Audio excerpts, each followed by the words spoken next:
And we welcome you into the Fighting Saints Report. Jack Molesky and Jim Leitner here. Trade deadline Monday, not just for the USHL, but also for the NHL. I know a lot of big moves have already been happening in the NHL. Interesting, the USHL trade deadline is not nearly as busy as the NHL trade deadline, but there still might be some moves coming in the USHL today. You don't hear about those in real time like you do in the NHL. Those will all come out tomorrow. But we can start real quick before we dive into the weekend with the fact that the Fighting Saints are probably not going to do anything at this deadline. I think that's the best guess from both you and I.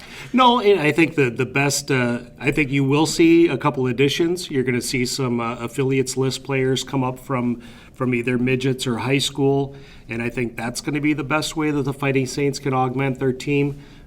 In particular, I think we'll see Wyatt Kaiser back from Minnesota High School after his season is done, and I think that'll be a big addition, and maybe a couple other affiliates come up, but I don't really see any big need to go out and make a trade or mortgage the future for any pieces, because right now I think the Fighting Saints are a good team that's a championship level contending team right now, and they're not like a piece away or two pieces away from being a contender. So there really isn't any big need to go out and make any big moves. Yeah, and I think for the Fighting Saints, it's, they've proven that their philosophy isn't mortgaging the future and trading a bunch of draft picks. And so if you're trying to pick from this year's roster, I just don't really see anyone you'd want to get rid of to get another piece.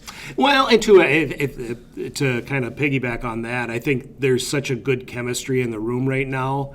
It's such a great brotherhood that I don't know that you'd really even want to mess with that chemistry that they have right now.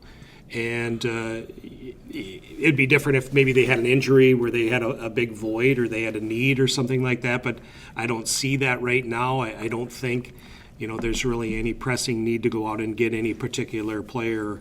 And I think with the other trend that you're seeing throughout the USHL is, you don't see a lot of movement on trade deadline day. Teams in the last few years have recognized that you're better off to make those moves, in December or January, so you get those guys together and you build chemistry towards the end of the season. If you add a piece right now in the late February, you only have like a month and a half really to develop chemistry. Mm-hmm. Whereas if you make a trade earlier in the year, it gives you a much better opportunity to develop that chemistry. Yeah, and as the Fighting Saints move towards the later stages of this season, again, tonight, the trade deadline, they won't be able to make any moves in that sense, but you can bring back affiliate players. We know for a fact that Wyatt Kaiser will be coming back whenever his high school season is over, and for him, it might be a deep run. Andover is the number one overall seed in their bracket, and they've dominated all season long, thanks in no small part to Wyatt Kaiser. He's been tremendous for them. But the Fighting Saints, with the team they have, probably all things considered, one of the worst weekends of the season on the road trip. But again, when you take your small step back, they accomplish win number 30. They're still well in control of their own destiny in terms of the 2 seed. Again, we've talked about it for a while. It doesn't seem like they're catching Chicago, but it also does seem like they, for all intents and purposes, have locked up that 2 seed. They lose on Thursday, they lose on Friday. They come back with a gutsy overtime win on Saturday, and probably the toughest game of the weekend because it was the third of 3-3. Overall, how do you assess the weekend? Well, I think I look at Saturday night, and I'm very, very impressed by the fact that they were able to gut out a win on Saturday night. Thursday night, you're playing a team like Team USA, the U18s, that is one of the best skilled teams in the USHL. No fault in losing that game. Friday night, I thought they looked fatigued. They were playing their second game, and Muskegon was playing its first, and that's a game that Muskegon really should win, because they're much more rested and they're playing at home. So I think Saturday night, there were times in that game I thought the Fighting Saints were dominant when realistically they had no reason to be dominant because they're playing their third game in 3 days, and I can't remember the shot totals, but defensively they played an outstanding game on Saturday night. And when you're fatigued, defense is the first thing usually to go. Yeah. It's the hardest thing to do is play defense when you're fatigued. But I thought they looked really good defensively on Saturday night and really deserved that overtime. And they had to go overtime to win that game too. But that's the thing that really impresses me is that they were able to get that win on Saturday night, even though their legs probably were pretty well fatigued. It seems as we break down each game for the weekend, we haven't said it much, if any, but Thursday was a rare occasion this season where the Fighting Saints were just flat out beat by a better team. I think in talking with Oliver David, he mentioned that, and there were a couple goals that Eric Portillo doesn't usually let in, but this is a Team USA team for the U18s where last year, if you remember watching this team, it was offense. I mean, 5, 6, 7, 8, 9, 10 goals a game. It seemed like Zegras and Jack Hughes and Turcotte and Caulfield, and the list goes on and on. This team is much more structurally sound. They are a tremendous defensive team. We got to see it firsthand, but that was just a pretty clinical defensive effort, and they used their speed to outskate the Fighting Saints, which, again, doesn't happen that much. Yeah, and the thing that, going into the weekend, the thing that I thought was a real challenge for the Fighting Saints is this was Team USA's first game in the USHL since December 13th. So if you're the coaching staff, if you're the players, how do you really pre-scout them? Mm-hmm. The games that they had been playing were against either international competition or NCAA Division I programs, so there's video out there. You can go and watch them and you can see what they've done. But it's much easier to pre-scout a team, when you have video playing like a common opponent. Like, say, if Team USA played Waterloo last weekend, you could say, hey, we played Waterloo. We know what Waterloo does. There's some familiarity. There's some comparisons that you can make, and you can game plan a lot better.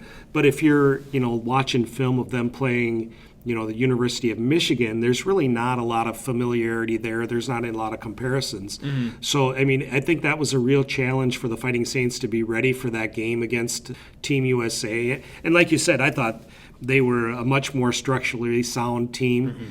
Mm-hmm. Even like when we saw the U17 team a few weeks ago, they didn't seem nearly as structurally sound. Mm-hmm. It seemed like they were kind of willing to play that run and gun style and just try to outwork you or try to outspeed you or outskill you. But I think that's a show of this team's maturation that, they are very structurally sound and they're getting these guys ready for international competition, and that's what you have to play to have success at the U18 world level. Yeah, it seems they're certainly not as flashy, and again, that's not to discredit this team. I think it's more a compliment to last year's team with how good they were. It's tough to be that flashy, but they're not as flashy, but there are a couple players on that team, and Jake Sanderson is the one that's been talked about a lot in terms of being a first-round pick. But there are a lot of players on that team that really feel like they're just going to be solid players at the next level because they didn't do much wrong in that game. It was a very disciplined, compact game for the U18s. Yeah, and it's got to be a tough situation for the U18s this year in following the class of last year because that's truly a once-in-a-lifetime class where they had, 7 or 8 first-round draft. 9, I believe. 9 first-round draft. You'll never see that ever again. Ever. Any team, throughout the world, you'll never see that again. No. To have that many first-round draft picks. So it's got to be difficult for them to live up to that legacy, especially just 1 year later, trying to live up to that legacy. I don't think it's possible, but to their credit, they're finding ways to cement their own legacy. And, I think they might have a chance to do some success over at the World U18 tournament. And the Fighting Saints then moved across the state back towards Muskegon.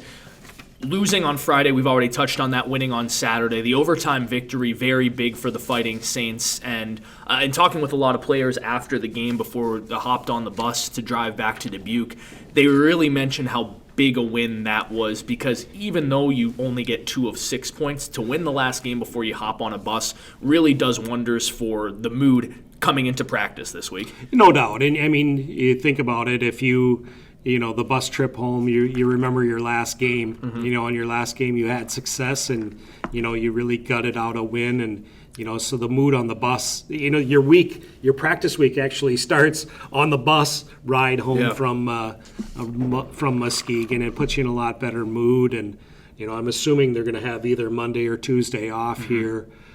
So, they're going to come into the first day of practice with, a fresher attitude and, a little bit of positivity. We've seen that the last couple of weeks when they've had big weekends. They really build on that and have a great week in practice, and it carries over to the weekend. So, I think it was really important to get that win, and especially, it's really an us against the world situation. Because it's the third game in a 3-3, you're playing a fresher opponent. So really the cards were stacked against you. So I think that adds to the fact that it's a positive experience, and it's something that can really, like you said, build momentum into this week. Yeah, and looking at the games, I don't know how you felt, but this felt like a much improved Muskegon team from the last time Dubuque saw them. I thought they did a lot of things better, more structure. I thought their forecheck was pretty dominant at times, especially in that Friday game. They controlled large portions of the second half of the first period and second period in the Fighting Saints zone, and that has something to say with how much talent this team has and still how young they are. I looked at the top line. Camberg at centers in 0-2. Alec Gaffney on the right wings in 0-2. And Daniil Gushin on the left wings in 0-2. And Rhett Pitlick, who has 35-plus points, is in 0-2. Yeah, it's a really good team. I think it is a team that's a year away, obviously, and I think they're going to be really good down the future. And to me, it seems like the way this team was constructed, they're really building towards the future and having a dominant team in the future. And they showed flashes of that. And, to their credit, I think they took care of or kind of took advantage of a wounded animal type situation where they knew Dubuque was a little bit fatigued, and they really capitalized on that. That the team you're playing should be fatigued. Then you just go after them and attack them and forecheck them really hard. And, I think that's what we saw this weekend from Muskegon, and credit to them for doing that and taking advantage of Dubuque. And, I'm sure they're going to say that they really wanted to get that weekend sweep to enhance their playoff chances. But, I think it's still very important for them to get 3 out of 4 points against the second best team in the Eastern Conference. Yeah, so the Fighting Saints get 2 points. Muskegon gets 3 points, and that's good for their playoff hunt. We'll update you on all the playoff hunts a little bit down the road on this show when we go around the USHL. But we'll take our first break, and when we come back, we'll look at Hockey for All weekend. John Deere Dubuque Works once again sponsoring the evening with the Fighting Saints, and 2 home games against the Western Conference, a couple rare Western Conference games the rest of the way for the Fighting Saints. Welcome back to the Fighting Saints Report. Jack Molesky and Jim Leitner getting you set for a big weekend as it was last year. It's Hockey for All weekend, Hockey for All night on the 29th, sponsored by John Deere Dubuque Works with a post-game jersey auction benefiting the United Way of Greater Dubuque area. And you were here for the roundtable discussion a couple weeks ago. We've talked about it already on the show, but pretty cool that the Fighting Saints not only started this last year, but have continued it this year, Hockey for All. And the message of diversity and inclusion still prominent for the Fighting Saints, and expecting big crowds this weekend, which is always nice. But just in general, nice to have this message, I think, spread and spearheaded by the Fighting Saints. No doubt about it. You mentioned the jerseys. I just walking in the office, I saw them on your desk, and they're pretty sharp. Are they wearing those Friday night as well? Just Saturday. Just Saturday night. They're pretty sharp looking jerseys, and I think you're going to do really well on the auction. But yeah, I think it's really cool when you talk to anybody involved with the Fighting Saints how much pride they take in this weekend, and how much it's really become a part of the fabric of this team to have a Hockey for All thing. It's something that it makes sense, from a business standpoint for the Fighting Saints, because it encourages new fans. But I think it really makes a lot of sense from a community standpoint, where you're championing the message of inclusion. And in our society, we put so much emphasis on sports and sports teams and our athletes, and we really want them to be trendsetters or trailblazers. And I think this is a great opportunity for the Fighting Saints to do that, because the message that they're showing, that that their sport is for everyone, no matter who you are, is really important. And I think that's something that can carry over to the schools. It can carry over to businesses. It can carry over to a lot of different elements of our society. So I think it's pretty cool that the Fighting Saints are taking that lead role. And I don't think there's many better entities than a sports team to promote that message, because with so many things that people are divided on opinion-wise nowadays, it seems, sports always seem to be able to bring people together like nothing else. It's a common bond that everyone shares, and so for the Fighting Saints to be able to bring fans together to promote a message that is about bringing people together seems to be a pretty good marriage. Yeah, it's you're exactly right, and I think that's like even if you even if you're a Cubs fan and a Cardinals fan and you clash and you have some venom towards each other, you're actually coming together on a similar topic. So, I mean, it's not like, there is some animosity or there's some rivalry between teams, but you are coming together on a similar topic with different viewpoints. And I think that's what's, I think sports in that way is a perfect venue for this, because while we all may have different viewpoints or we may have different outlooks or different philosophies, sports bring us together, and I think that's a great for the community. And I think it speaks a lot about the Fighting Saints organization, that they want to be a leader in this area, and they want to be a good role model for the community. And I think hopefully I'd love to see it go to other USHL teams. I'm kind of surprised that it didn't really catch on and see a lot of other USHL teams champion this cause as well. But credit for the Fighting Saints for doing it and really taking a bold step to do this. As we dive into the hockey portion of this weekend, on Friday night, the Sioux City Musketeers for the second time this season. Last time Dubuque played them was middle of October, the 18th, if I remember correctly, and it was a 1-0 shutout for Aiden McCarthy, his first and only USHL shutout to date. Then Sioux City was actually towards the top of the standings. They got off to a hot start. Now they are the last team in the Western Conference, and really the first team in the Western Conference that has seemed to start to slip out of really possibly threatening for a playoff spot. We'll start with that game because it's been so long since Dubuque has seen Sioux City. Sometimes a lot of things change with those teams, but Sioux City really hasn't changed that much. They still are a light-scoring team that can probably only beat you by keeping you below 3 goals. They do have one of the top goal scorers in the league in Sam Stange, but other than that, their offense really isn't that dynamic. And so for the Fighting Saints, that really lends itself to, I think, a big advantage because they've proven they can score against good defensive teams. And for a team that's already really good defensively, to have a team that doesn't score a lot can only benefit you. Yeah, and Sioux City's a team, you mentioned they haven't, in terms of the way they play and the structure, it really hasn't changed. Mm-hmm. But they've had a lot of different personnel. Yeah. I counted they have 17 different guys who have played there and are no longer on the team. So there's been quite a bit of turnover. And you probably won't recognize a lot of the personnel that you see from Sioux City this weekend. But in terms of the way they've played, it's going to be very similar to what we saw in October. The thing that with Sioux City, I think I would caution against thinking that this is going to be a walkover for the Fighting Saints, because even though they're in last place in the Western Conference, they've had some good signature wins here the last couple weeks, and they've beaten some of the better teams in the Western Conference. And the Western Conference is such a dogfight every year, so I don't think it's an easy 2 points by any means.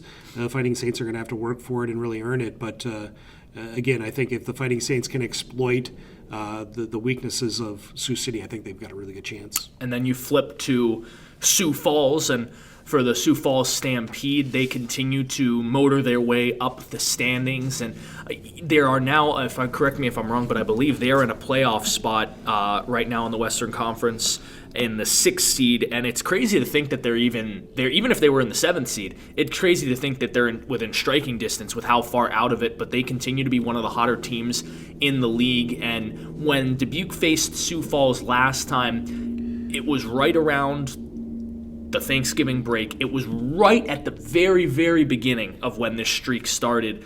But this is going to be a much better team than the last time Dubuque faced them. No doubt about it. And I think it all starts in net with Jackson Stauber, goaltender. He actually started out he won the Clark Cup for Sioux Falls last season. Yep. Went to Minnesota State University, didn't play at all, and decided to come back to the USHL for his last year of junior eligibility. And already he's got an opportunity to go to Providence next year, which is a really good quality Hockey East program. But really, since he's shown up, they've been a different hockey team. And I believe the Fighting Saints played him in his second or third game back. He in the was league. just getting back when he played. He was just getting back. I think that was the first weekend that he was back. So I don't know if he played.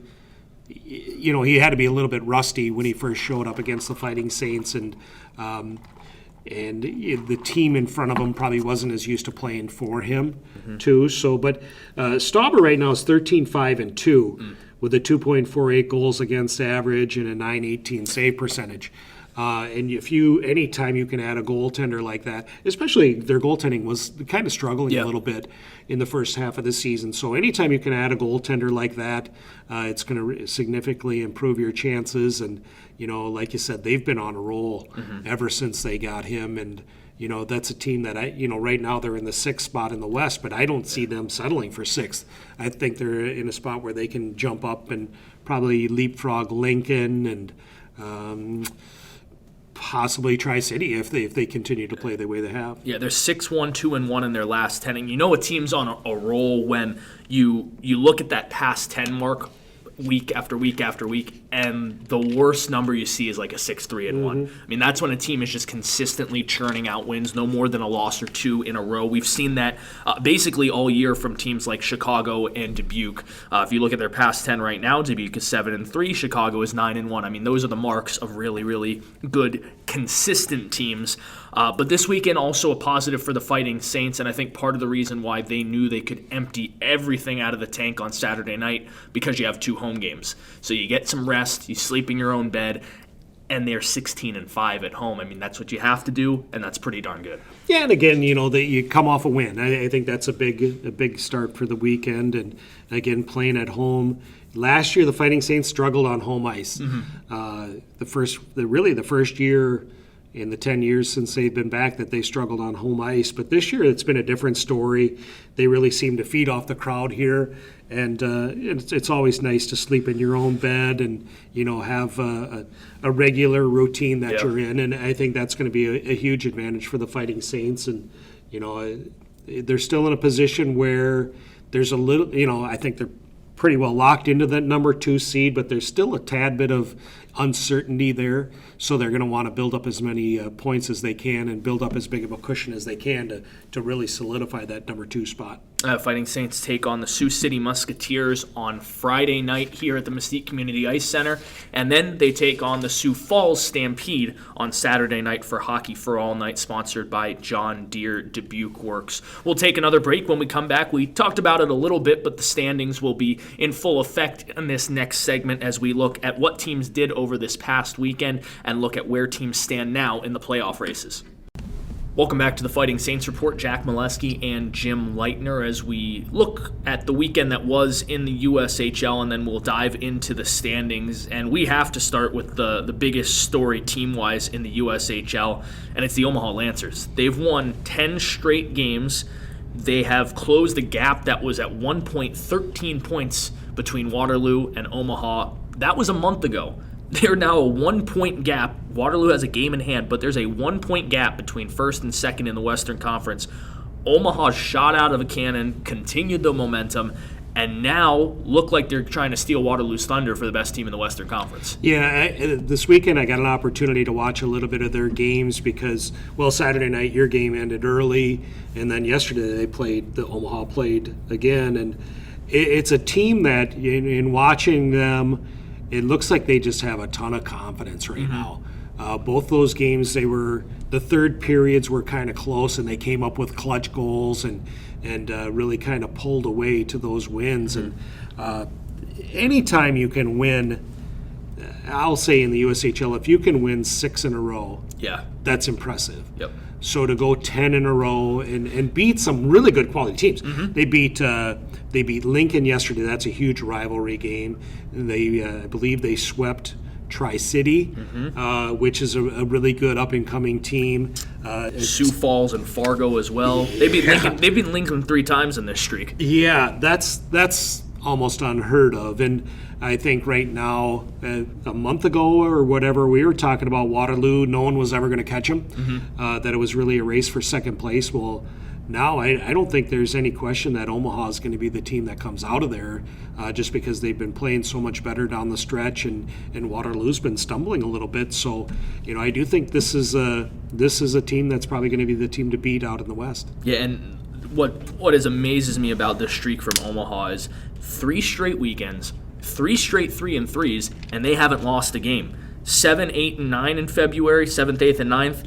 3 wins, 3 games in 3 days. The 14th, the 15th, the 16th, 3 more games, 3 more days. I mean, and you go Lincoln on the road, then Lincoln at home, and then Des Moines at home. That's a pretty easy 3-3.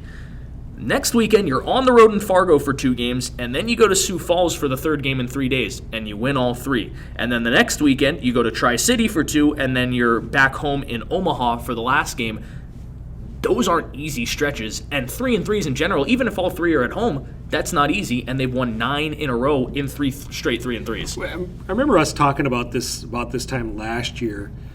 Wasn't it only maybe 1 or 2 teams swept a 3-game weekend? Or 2 teams all of last year. 2 teams all of last year won 3-3s, and now you're talking about Omaha has done it 3 straight weekends. Yeah, that's ridiculous, and but it really speaks to how well they're playing. And they're probably at a point right now where they don't want to practice. They welcome playing a lot of games because they're on such a roll and they're playing with such confidence. And when you have that confidence and you're playing that way, you're playing teams at this time of the year. It's kind of the dog days of the season, and other team. You're either going to be really high on a great roll, or you're going to be kind of feeling sorry for yourself because it's such a rough stretch. And right now, I think Omaha is really taking advantage of the other teams that might be feeling that this is the dog days of the year.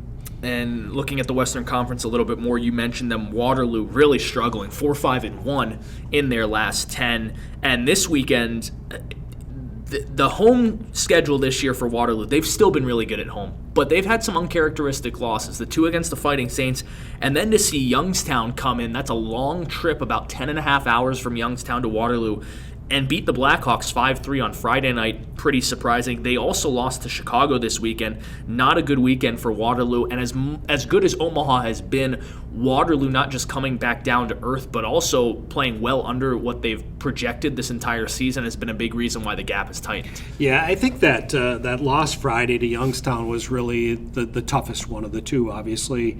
And it was a really, in my opinion, I think that's a must-win situation for Waterloo, because they knew they had the best team in the Eastern Conference coming in on Saturday night, and Chicago actually didn't play on Friday night, so they were rested.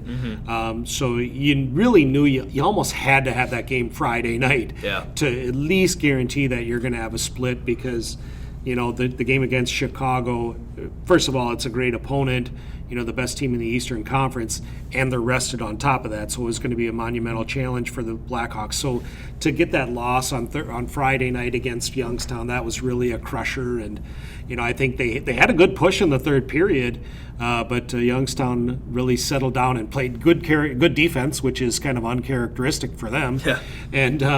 And they really gutted out a win, and that was a really nice win for Youngstown. But like you said, that's a tough loss for the Blackhawks. Another impressive part of this weekend to me, as we move to the Eastern Conference real quick before we look at the standings, but Cedar Rapids going into Plymouth and playing the U18s and playing them very tight, losing on Friday night, and then beating them on Saturday night. They don't really have, well, actually they have all the excuses in the world to not be contending for a playoff spot, and yet they continue to find ways to buck the trend. They're winning with a 16-year-old goalie in net right now, and not just winning, but he's playing tremendous hockey for them. Yeah, I think both of their, if I'm not mistaken, both of their goalies are affiliates list goaltenders.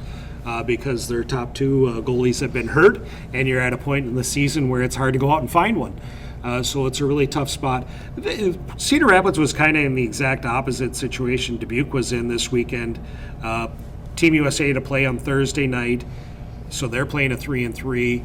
and Cedar Rapids was the fresher team. They didn't play on Thursday, so they only played Friday, Saturday, and I think that's what it kind of caught up to Team USA on Saturday night.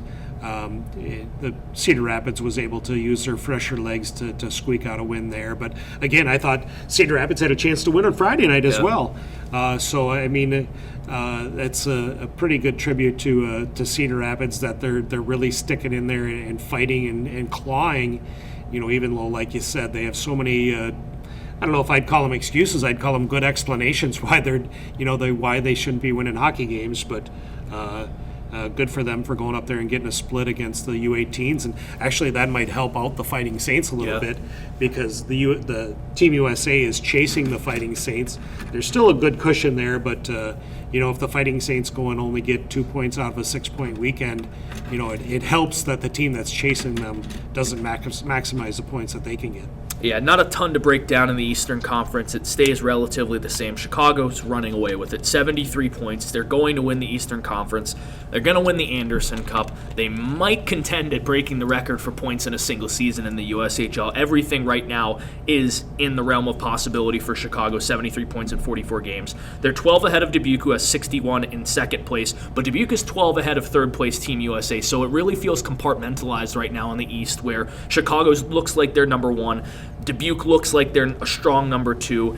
And then you have Team USA at 49 points, Green Bay and Youngstown 4th and 5th with 45 points, Muskegon 43 points, and Cedar Rapids with 41 points. All of those teams could be in the playoffs. All of them could fall out of the playoffs. In the Western Conference, a lot of the same, except for the fact that there's not really compartmentalization the way there is in the East. You still have Fargo and Tri-City, who have 51 points. They're well in striking distance of the number 1 seed, and if Omaha's run has taught us anything, no one's out of that Western Conference number 1 seed race right now. Waterloo won with 60, Omaha 59 points, Fargo and Tri-City 51, Lincoln 47, Sioux Falls 46, Des Moines 43, and then finally Sioux City, as I mentioned, maybe the first team that started to leak a little oil and look like they're falling out. They're 5 points back of 7th place Des Moines. They are 8 points back of a playoff spot for in the Western Conference in 6th place. But right now, I still don't know what to make of the Eastern Conference, because a team like Green Bay can look so good one weekend and then falter the next weekend. There's a lot of inconsistency after 1 and 2. Well, they split with Madison this weekend, and Madison's a team that's obviously way out of it in the Eastern Conference. So Green Bay, that's kind of a, that's the way Green Bay's been all year. You just really can't figure out how they're going to do. I do think Team USA is going to get that 3rd spot, primarily because most of the games I think they play are the U18s are going to be playing them, and I think they're 11-3 this year in USHL competition, and they have maybe 10 games left. So you'd have to imagine that they're going to win the majority of those games and really solidify the spot in the playoffs at number 3. And if they do make the playoffs, it's the U17s that represent the program in the playoffs. So it'll be kind of I don't think that's I don't think they might get the 3 seed, but I don't see them as a real threat in the playoffs. But the U18s, I think, are really solid. Then after that, I think it's a toss-up of who's going to get in. And, we saw Muskegon play really well this weekend. We saw Green Bay up and down.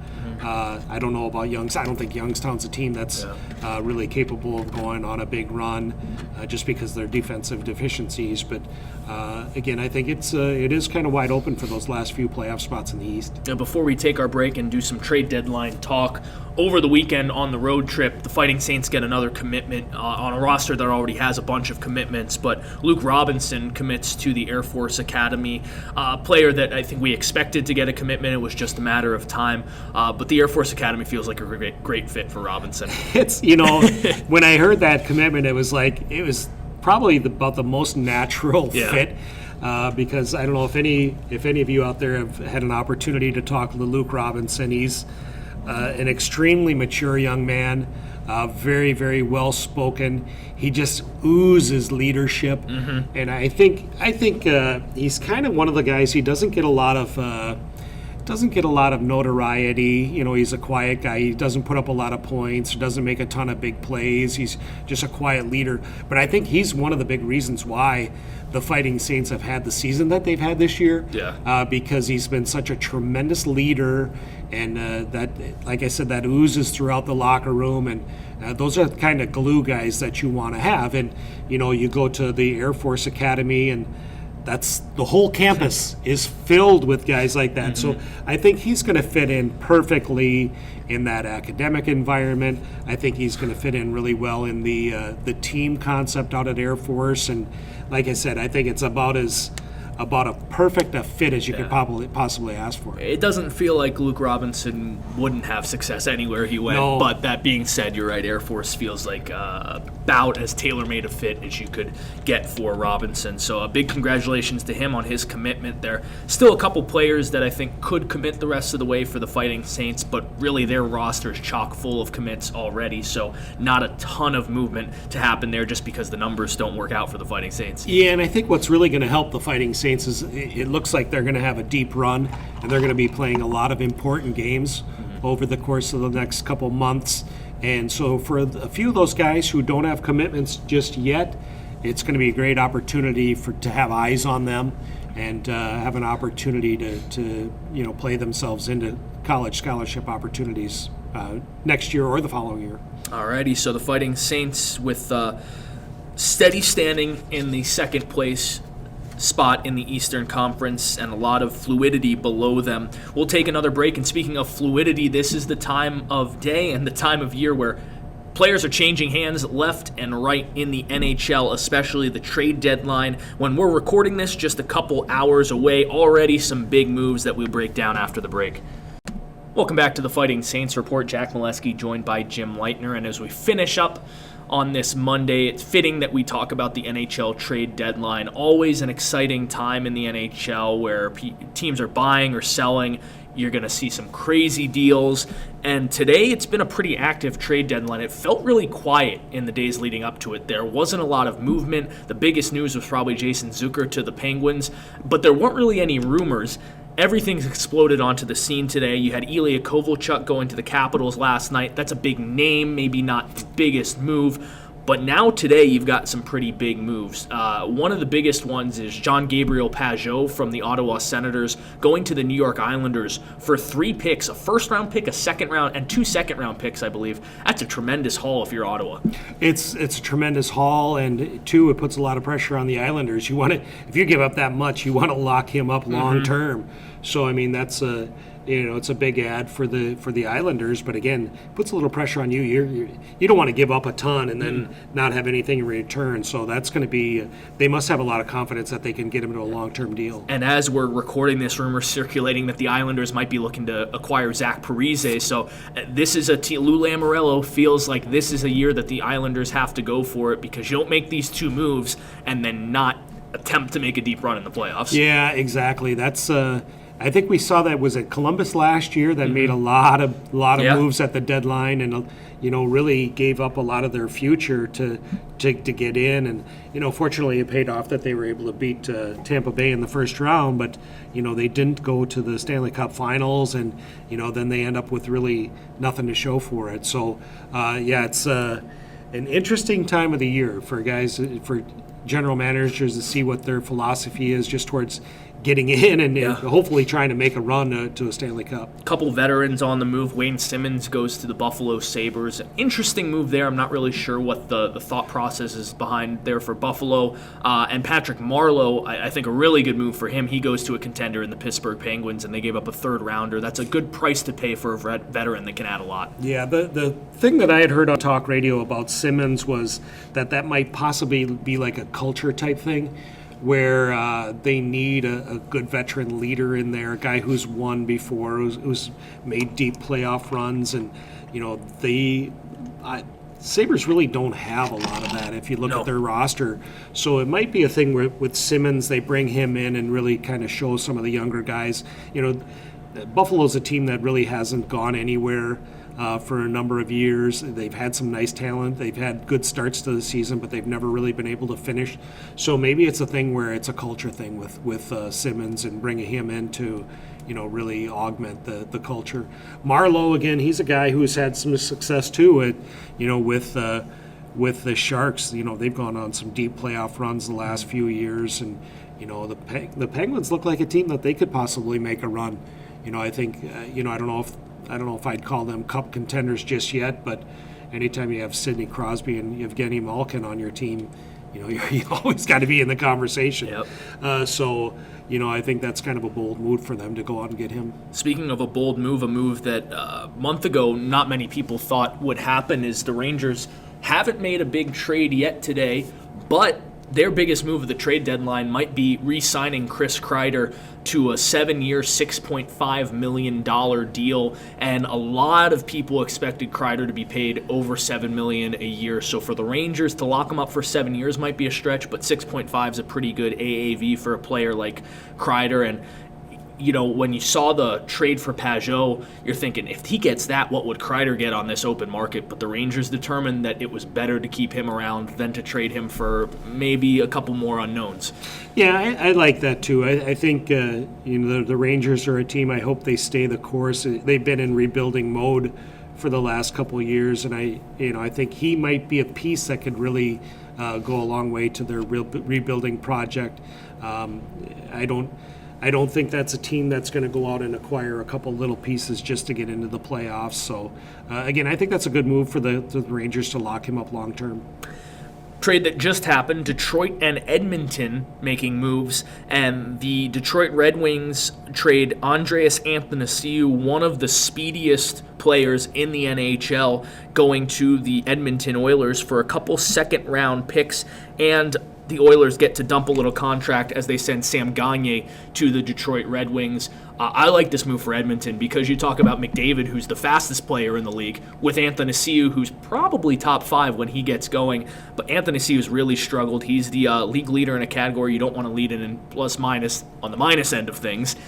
He's really struggled, but could have a nice rebirth here towards the end of the season. He was really good last year, I believe, and I think, again, he's a guy with a ton of speed, and in Detroit, there's not a lot around him.